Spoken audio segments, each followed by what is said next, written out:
Of course, how could I forget that the best update that I've discovered since I started playing again is that when you jump on beds, you bounce.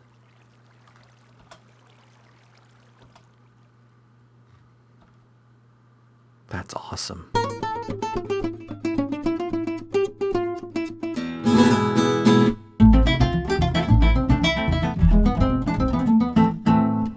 Hello, Mills here. Back that way is my original little beach camp. And over here is that woodsy area. Got a little bit of tree action going on here with a couple flavors of trees. But I wanted to do kind of a before shot of what's going on over here, as I've decided to go ahead and build a house over in this area. So let's take a look here.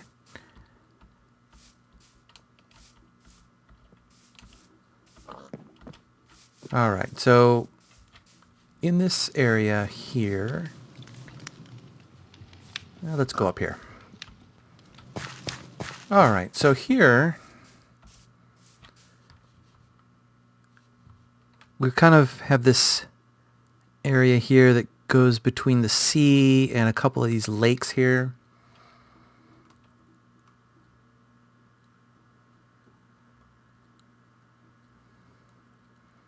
Yeah, so I kind of picked a spot somewhere right here, I think.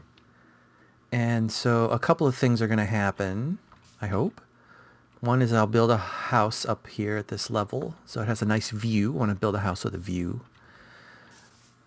And the other thing is I need to get a mine going on this end, as well as I want to get a mob farm going. I've been checking out a lot of videos, and yeah, just getting caught up on a lot of the new blocks and a lot of the things that I've never played around with. So with an observer block, I can set up a clock and it can actually sweep mobs down in a mob farm and actually make a mob farm useful again.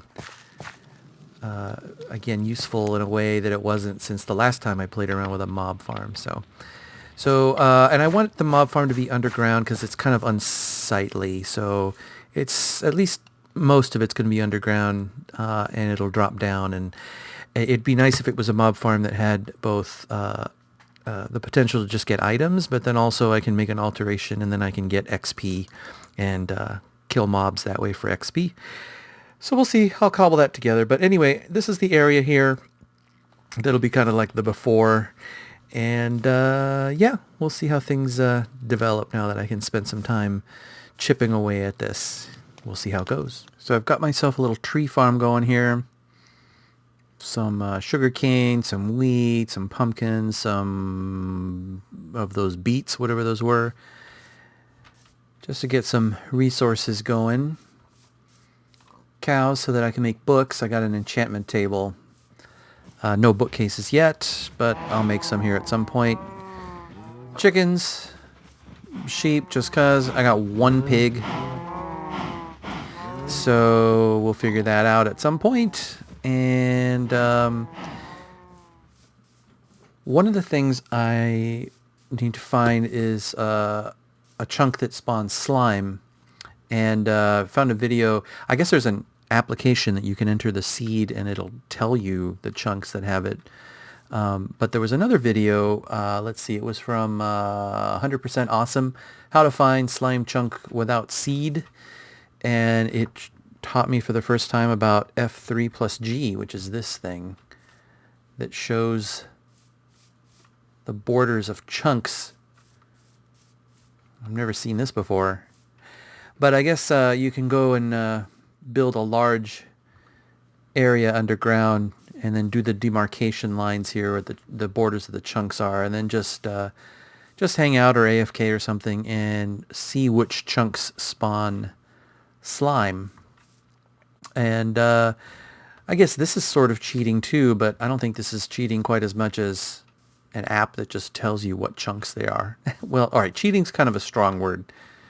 I figure if you're using F3 at all, I guess that's cheating. But anyway, I'm willing to dig some real estate in order to invest in this little project here. So that's fine. Blast furnace and smoker, those are pretty cool. I did enchant some things finally, but there's really nothing exciting because again, I only have the table by itself without any bookcases. Oh, there's another pig. Over here, I've got the mob farm started or laid out, at least the first part. This was another one where it was just a Google search, a YouTube search, basic AFK mob farm, BlendsCraftTV on a design based by designed by Nembon. And Nembon's video is just crazy. With all the information about all the different ways to do mob farms these days. It's just crazy. I love it. All the science.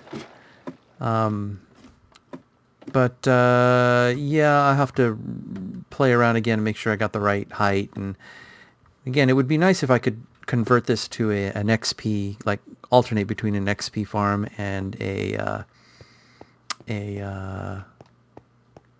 just a regular mob drop farm.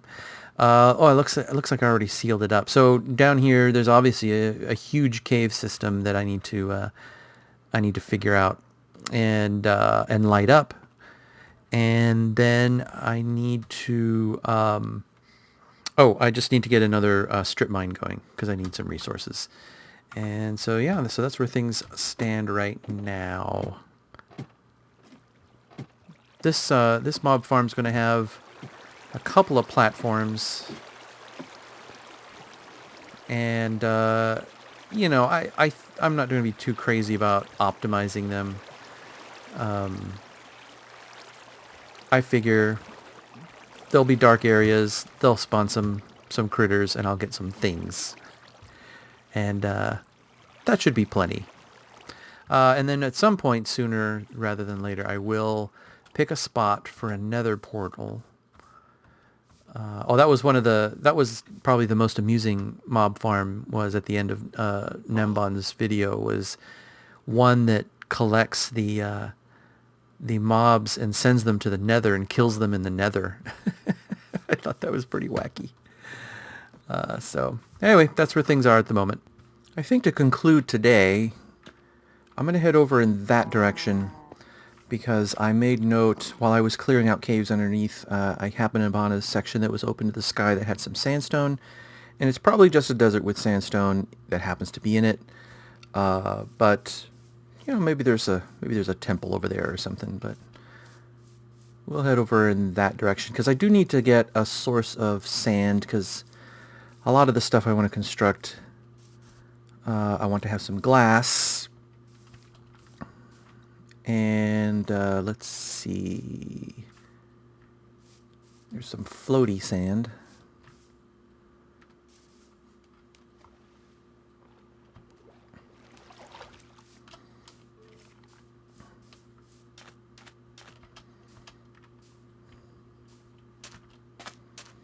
But no, I definitely saw sandstone.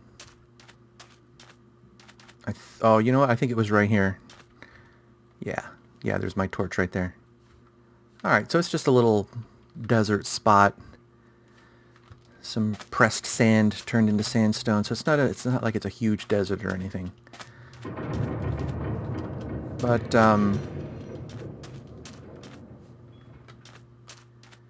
I don't know, I guess this will be my best source of sand for the moment.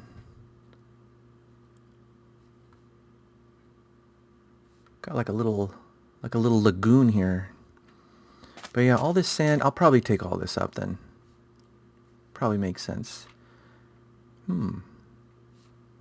Those trees in the distance look like more of those trees. I don't know the names of all these biomes. There's so many biomes.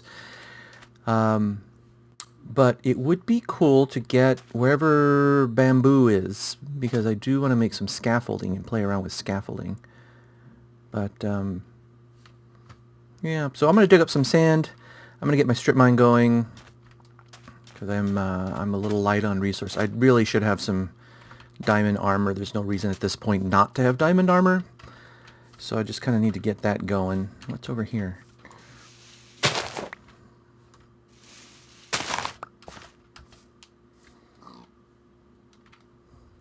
More pigs mocking me. Just like this little pit here.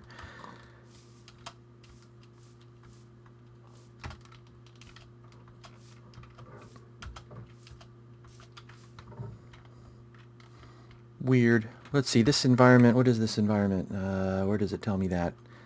Somewhere in here it'll tell me.